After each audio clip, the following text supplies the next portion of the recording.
Good morning বন্ধুরা, ছায়া daily ব্লগে সবাইকে স্বাগত জানাই। আজকের ব্লগটা এখান থেকে শুরু করছি। আজকে বুধবার, এখান থেকে ব্লগটা শুরু করছি। এই দেখো না, তোমাদের দাদাভাই সকালবেলা আগের দিন চিকেন এনেছিল, চিকেনটা রেখে দিয়েছিলাম কিছুটা, রান্না করলাম না, রেখে দিলাম। আর ওটাতে তো হবে না সবার, তাই জন্য তোমার দাদাভাই আবার একটু চিকেন এনে দিয়েছে, যে রান্না করবো একসাথে। দেখি কি সকাল থেকে তো অনেক কাজকর্ম করলাম, গরমও লাগছে, কালকে বৃষ্টি হলো কিন্তু কি গরম দিয়েছে আবার। আর রান্না বান্না করবো, এই টিফিনটা খেয়ে নিয়ে রান্না বসাবো। চলো রান্না জোগাড় করি, কি রান্না করি পরে আসছি। চলো রাখি এখন, টাটা। চলো বন্ধুরা, চিকেনটা তো ধুয়ে রেখে দিলাম, আর টিফিন খাবো বলে টিফিনটা যে নিয়ে নিয়েছি। ছেলে মেয়ের খাওয়া হয়ে গেছে, তোমাদের দাদাভাইও খেয়ে কাজে বেরিয়ে গেছে। চলো আমি টিফিনটা খেয়ে নিই। আর এখানে একটু সেজে শাক তুলেছিলাম সকালবেলায়, কলমি শাক আর ছাঞ্চে শাক করে, আর শাকটা ভাজবো আর চিকেন করবো। চলো রান্না বান্না গোছাবো, খেয়ে নিই টিফিনটা, তবে রান্নার দিকে যাবো। চলো রাখি এখন। চলো বন্ধুরা, এটা রান্না তো জোগাড় করে নিয়েছি, এদিকে করে নিয়ে যে রান্না বসিয়ে দিচ্ছি। শাক ভাজা করবো, শাক ভাজাটা আগে বসিয়ে দিচ্ছি পেঁয়াজ রসুন দিয়ে। আর মাংসটা এখানে আলু টমেটো পেঁয়াজ সব কেটে নিয়েছি। চলো শাকটা ধুয়ে রেখেছি, রান্নাটা বসাই। তোমাদের সাথে জানি না যে রান্না শেয়ার করতে পারবো কেন রেসিপি শেয়ার করতে পারবো কেন আজকে অনেক দেরি হয়ে গেছে। হ্যাঁ, তাড়াহুড়ো করছি। চলো রান্নাটা বসাই। চলো বন্ধুরা, এই যে পেঁয়াজ রসুন লঙ্কা দিয়ে তো শাক ভাজাটা বসাচ্ছি। চলো বন্ধুরা, এই দেখো শাকটা তো ভাজা হয়ে গেছে। এই যে শাক ভাজাটা নামিয়ে দিয়ে চিকেনটা বসাবো। চলো শাক ভাজাটা নামিয়ে নিই, হয়ে গেছে শাক ভাজাটা। চলো বন্ধুরা, এই দেখো চিকেনটা তো শাকটা নামিয়ে দিলাম, দিয়ে চিকেনটা বসাবো বলে আলু ভেজে নিয়েছি, পেঁয়াজ ভেজে নিয়েছি নিয়ে, আর এই যে মশলাটা কষাবো। আদা রসুন লঙ্কা বাটা সব দিয়ে দিলাম একসাথে।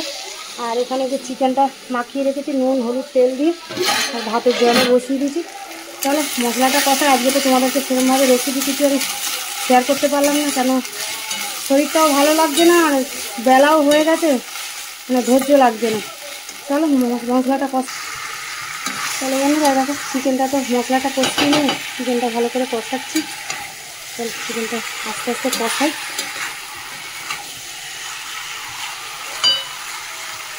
চিকেনটা কষানো হোক, এদিকে ভাতও ফুটছে না। চলো বন্ধুরা, দেখো চিকেনটা তো কষানো হয়ে গেছে, তেলও ছেড়ে গেছে। এবারে অল্প করে জল দেবো, বেশি ঝোল করবো না, একটু কষা কষাই খাবে বলছে, তো একটু কষা কষাই করবো। চলো একটু গরম জল করেছে তো দিয়ে দিই। চলো বন্ধুরা, দেখো চিকেন তো রান্না হয়ে গেছে, এরমই ঝোল রাখবো একটু, কেন টেনে যাবে আলুতে না, আর একটু ঝোলটা টেনে যাবে।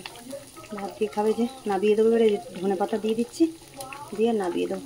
চলো রান্না বান্না তো শেষ হয়ে গেল, এবার চান টান করে পুজো করবো। চলো নাবিয়ে দিই এটা।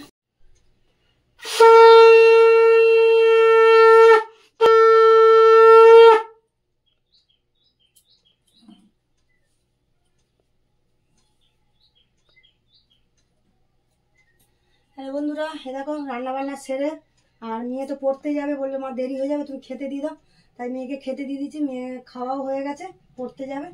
আর আমি এই যে চান করে পুজো করে নিলাম। চলো আমরাও খাবো এবারে, তোমাদের দাদাভাই আসুক কাছ থেকে, আসলে খাবো। চলো রাখি এখন, টাটা। চলো বন্ধুরা, এই তো দুপুরবেলা তো যে খাবো, এই যে ছেলেকে ভাত দিচ্ছি, তোমাদের দাদাভাইও চানিয়ে গেছে। চলো মেয়ে তো খেয়ে পড়তে চলে গেছে। এই যে আজকে তো রান্না বান্না যে করলাম, গরম গরম ভাত, আর এই যে শাক ভেজেছি কলমি শাক ভাজা, সাথে স্যালাড আছে, আর করেছি এখানে এই যে চিকেন কষা করেছি। চলো আজকে দুপুরবেলাতে এই খাওয়া দাওয়া আমাদের।